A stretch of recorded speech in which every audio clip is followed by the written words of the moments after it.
Mari kita berdoa sebelum kita belajar bagian firman Tuhan. Bapa di surga, kami mau belajar dari bagian firman Tuhan. Roh Kudus menolong kami supaya kami mengerti dan kami bisa melakukannya. Di dalam nama Tuhan Yesus kami berdoa. Amin.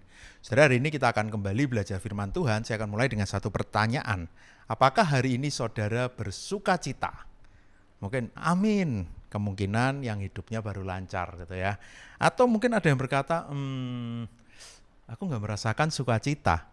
Mungkin itu orang yang sedang banyak mengalami masalah kehidupan. Kalau saudara ganti tanya ke saya, apakah Pak Davi sedang bersuka cita? Kira-kira kalau saudara suruh nebak, saya sedang suka cita enggak? Sepertinya iya, wajahnya nampak bahagia gitu ya. Ya iya, saya mau rekaman seperti ini tentu harus mengusahakan senyum ada di wajah saya gitu ya. Atau mungkin saudara ada yang berpikir, enggak tahu juga apakah Pak Davi bersuka cita atau tidak, karena hatinya Pak Davi saya juga tidak tahu. Saya juga nggak ngerti sedang mengalami masalah apa. Mungkin sama seperti aku yang di rumah yang juga mengalami masalah. Saudara, seringkali sukacita kita kaitkan dengan masalah apa yang kita alami.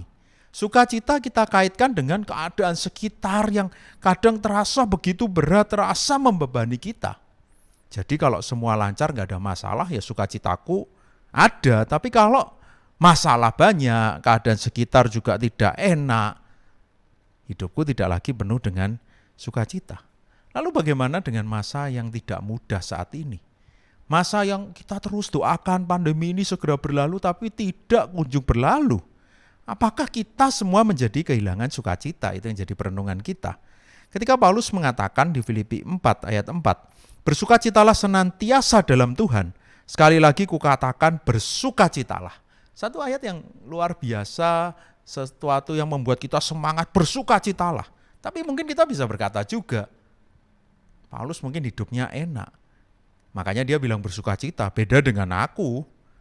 Saudara, saat itu Paulus sedang ada di dalam penjara.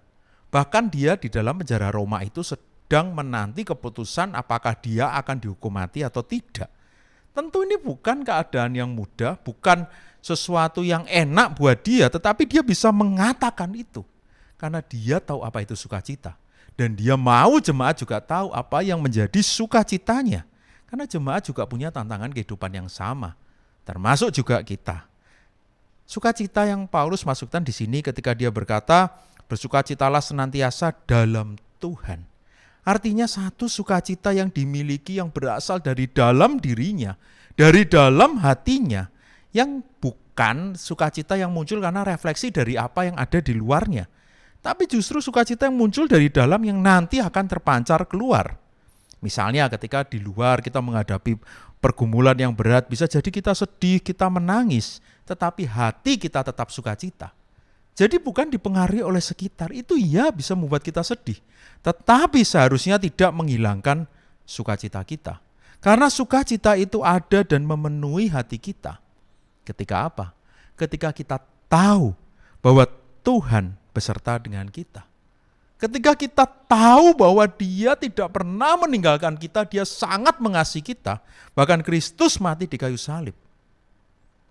Bukankah itu memberikan pengharapan kepada setiap kita? Kita sudah mendapatkan bagian terbaik di dalam hidup ini. Sehingga itu menjadi sumber sukacita kita yang tidak bisa diganggu oleh keadaan sekitar. Karena itu saudara di masa ini, mari kita bersuka cita. Biarlah Roh Kudus yang menguasai hati kita. Supaya kita boleh merasakan sukacita di dalam Tuhan itu. Bukankah sukacita bagian dari buah roh? Yang kita akan rasakan ketika kita betul-betul membiarkan Dia yang menguasai hidup kita. Teruslah dekat dengan Dia, sehingga kita dipenuhi dengan sukacita. Ketika kita penuh dengan sukacita, saya yakin hidup kita akan berbeda.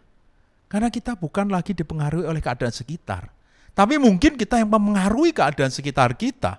Dengan sukacita yang kita miliki, saya yakin kita akan menjadi orang-orang yang berbeda. Memampukan kita untuk bertahan di masa yang sulit ini.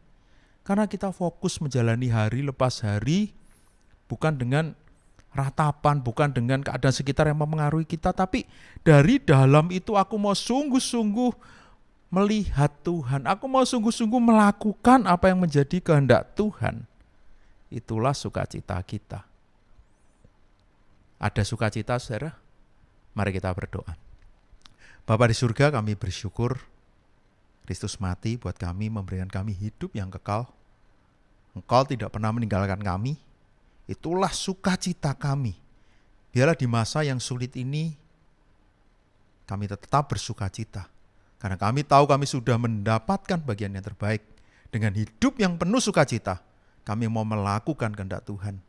Kami mau hidup kami fokus di dalam ketaatan kepada Tuhan. Menjalani hari lepas hari bersama dengan Tuhan. Dengan penuh sukacita. Di dalam nama Tuhan Yesus kami berdoa. Amin.